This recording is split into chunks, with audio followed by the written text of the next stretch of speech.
If I was to say to you, remember, I wonder what would come into your mind first. Would it be remembering what life was like before COVID-19, when we could go anywhere and hug anyone we wanted to? Not that I'm finding that difficult. Or maybe a special day, a wedding anniversary or a birthday, or remembering a loved one who has died.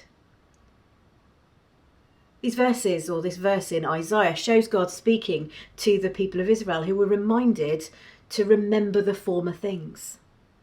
It was a way for them to remember where they had come from, to remember how God had acted in mighty ways. It would help them to remember that there was no one like their God. There is no one like our God, is there? Today's a special day, 75 years since victory was declared in Europe.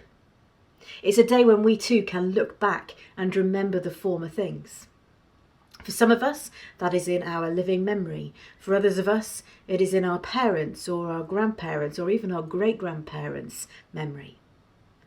And of course, for some of us, we may be thinking of the forgotten army, who were still fighting in the Middle East until August, when victory was declared then, VJ Day.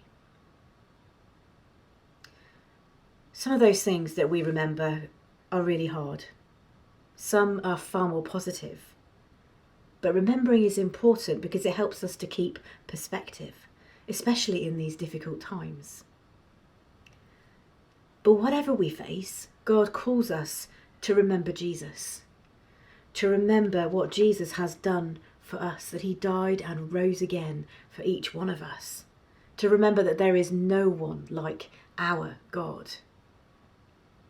So as you remember today, remember Jesus as well. Ask God to help you with your perspective. Remember the victory that Jesus won for us as we remember those who fought and as we remember those celebrations on that first VE Day.